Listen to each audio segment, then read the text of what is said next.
Good morning everyone. इस समय बहुत सारे विद्रोह हो रहे हैं, बहुत सारे प्रोटेस्ट हो रहे हैं इजराइल में। इसका क्या कारण है, इसके बारे में आपको बताऊंगा। इसको लेके ये भी बात आ रही है कि इजराइल की जो एम्बेसी है भारत में, उसको भी इस समय शट डाउन कर दिया गया है। तो आगे मैं आपको बता रहा हूँ। तो इसमें हुआ क्या है कि इस समय इजराइल में बहुत सारे नारे लग रहे हैं, बहुत सारे विद्रोह हो रहे हैं। किसको लेके? इसमें यह बोला जा रहा है कि जो अरेस्ट किया जाए इन तीन लोगों को। इसमें जो तीन नाम दिखाई दे रहे हैं, इसमें डोनाल्ड ट्रंप, बेंजामिन नेतन्याहू और जो व्लादिमीर पुतिन है, इन तीनों के नाम आ रहे हैं। वो इजराइल की जनता का ये कहना है कि no one is above the law, मतलब कोई भी व्यक्ति कानून के ऊपर नहीं होना चाहिए। इसको लेके प्रोटेस्ट हो रहे हैं। इसमें हुआ क्या है, इसके बारे में आपको बताऊंगा मैं।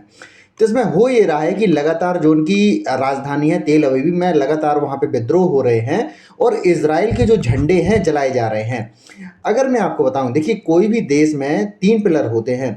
अगर मैं बेंजामिन नेतन्याहू की अगर मैं बात करूं तो उनके ऊपर बहुत सारे करप्शन के चार्जेस लगे हैं। तो आपका क्वेश्चन ये होना चाहिए कि अभी हाल ही में तो उनकी जो गवर्नमेंट पावर में आई है, बिल्कुल सही, नवंबर 2022 में नेतन्याहू इजराइल के प्रधानमंत्री बने हैं। तो उसके बाद हमने ये देखा है कि लगातार उनके ऊपर पहले भी करप्शन के चार्जेस लगते आए हैं और उनके बहुत सारे मंत्रियों के नाम जो है पनामा पेपर जब लीक हुए थे तो उनमें भी उनका नाम आया था। तो जो अगर मैं बेंजामिन नेतन्याहू की बात करूं तो वो बहुत पॉपुलर लीडर हैं, लेकिन उनका पॉपुलैरिटी का दूसरा बड़ा कारण है उनका करप्शन में होना। ये भी वहाँ की बहुत बड़ा वहाँ पे बात निकल के आती है। अगर मैं बात करूं, देखिए क्या होता है कि कोई भी देश तीन पिलर पर टिका होता है। इसमें जो तीन पिलर जो होते हैं डेमोक्रेसी में, उसमें लेजिस्लेटिव, एग्जीक्यूटिव और जुडिशरी, इसमें तीन पिलर होते हैं। जो लेजिस्लेटिव, इसको हम संसद बोलते हैं, ये जो होती है कानून बनाती है। इसको एग्जीक्यूटिव बोलते हैं। इसमें क्या होता है कि जो प्रेसिडेंट, वाइस प्रेसिडेंट, प्रधानमंत्री और बाकी सारे मंत्री इसमें शामिल होते हैं कि जो ये कानून बने हैं, संसद के द्वारा बनाए गए हैं, इनको लागू कैसे किया जाए। और जो जुडिशरी होती है, जो न्यायपालिका होती है, वो यही देखती है कि जो कानून बन रहे हैं वो कैसे बन रहे हैं, क्या वह जनता के खिलाफ है, क्या उनके अधिकारों को इसमें छीना जा रहा है, इस तरीके से देती है। और न्यायपालिका के ऊपर कोई नहीं होता है, क्योंकि न्यायपालिका सर्वोपरि होती है। क्योंकि देश की जनता का जो सबसे बड़ा विश्वास होता है वो न्यायपालिका पर होता है कि न्यायपालिका, अगर कोई ये लोग अगर गलत फैसला करते हैं, गलत निर्णय लेते हैं, गलत कानून बनाते हैं, तो अंत में कम से कम सुप्रीम कोर्ट या हाई कोर्ट है जो इस फैसले को बदल सकती है। इसलिए हमेशा देश में जो न्यायपालिका होती है उसको सबसे ज़्यादा शक्ति दी जाती है, ये बात होती है।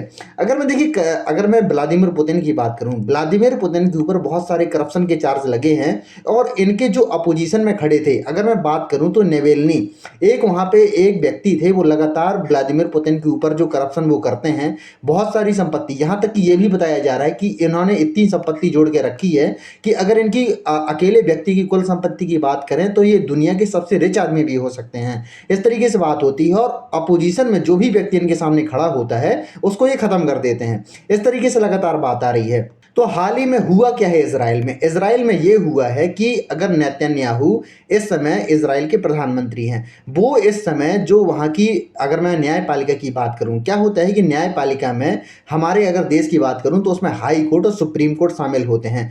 तो उनका मानना ये है कि इनकी जो पावर है, जजों की जो चुनने की जो ताकत है, वो संसद में होनी चाहिए और संसद में जो मेजोरिटी होती है वो नेतन्याहू की है। मतलब हाई कोर्ट में और जो सुप्रीम कोर्ट में जो जज होंगे वो इनके हिसाब से चुने जाएंगे। इसका मतलब ये हुआ कि जो जुडिशरी है इनके अंडर में आ जाएगी कि जुडिशरी जो न्यायपालिका है कैसे काम करेगी, वो ये डिसाइड करेंगे। तो वहाँ की जो जनता है उन्होंने इस चीज़ को लेके प्रोटेस्ट करना शुरू कर दिया, जिसको लेके उन्होंने इस लॉ को अभी पॉज कर दिया है। इस तरीके से बात हो रही है।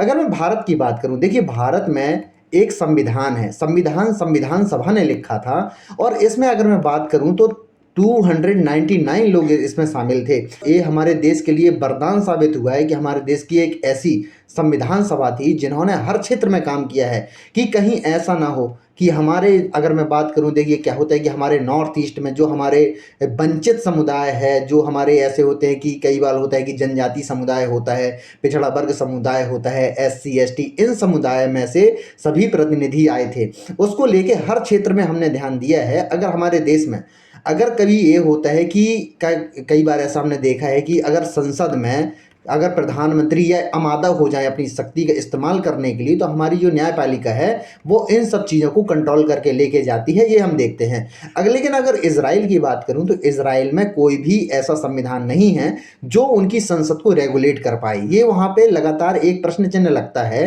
कि एक ऐसा देश जो इसका रूल्स एंड रेगुलेशन, देखिए क्या होता है कि कई बार हम सुनते हैं कि जो, अगर मैं यूके की बात करूं तो यूके में भी लेकिन संविधान नहीं है। देखिए वहाँ पे लेकिन संविधान है, लेकिन इंडिया की तरह बाइंडिंग नहीं है कि एक ही किताब में सारे जो लॉ एंड ऑर्डर हैं सारे उसमें समाहित हों। लेकिन अगर मैं बात करूं तो यूके में ऐसा होता है, लेकिन ऐसा नहीं है इज़राइल में। तो लगातार वहाँ पे इस तरीके से हम देख सकते हैं।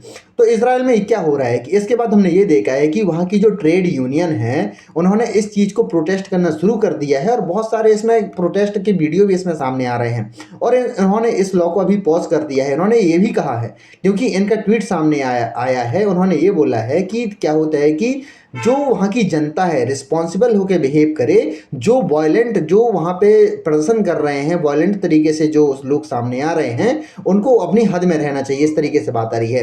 अगर मैं बात करूं क्या बेंजामिन नेतन्याहू, देखिए क्या होता है कि लगातार जब ये बदलाव करने के लिए आए तो इनके देश के ही जो डिफेंस मिनिस्टर थे उन्होंने कहा है कि आप ऐसा मत कीजिए, ये देश के हित में नहीं है। इनका ये मानना था एक्चुअल में, कि इनका मानना ये था कि आप होते कौन हैं, मैं प्रधानमंत्री हूं, मैं डिसाइड करूंगा कि मुझे करना क्या है। इसके बाद हमने ये देखा कि इनके जो डिफेंस मिनिस्टर है इनको भी इनके पद से हटा दिया गया।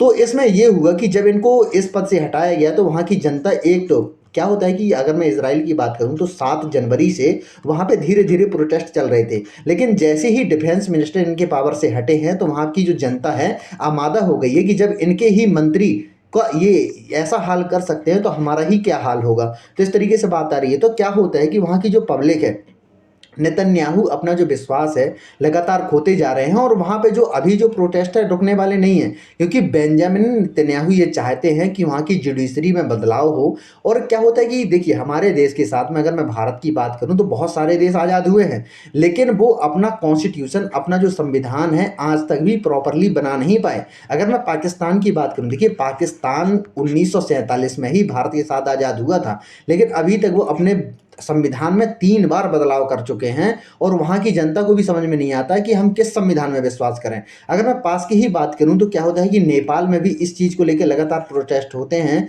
कि हमारे देश का संविधान क्या होगा। हमारे देश में जितने भी, अगर मैं पास के कंट्रीज़ की अगर मैं बात करूँ तो सभी का लगभग यही हाल होता है। लेकिन इंडिया एक अकेला कंट्री है जिसमें हमने, जैसे ही हमें आज़ादी मिली है, हमारी एक संविधान सभा बैठी थी जिसमें हमने ये तय किया था कि हमारे देश को कैसे रेगुलेट किया जाएगा, क्या हमारे अधिकार होंगे, कैसे हमारी संसद चलेगी, कैसे हमारे न्यायपालिका के अधिकार होंगे, कि जनता को हमेशा अपनी जो जुडिशरी है, जो न्यायपालिका है, हमेशा विश्वास बना रहे।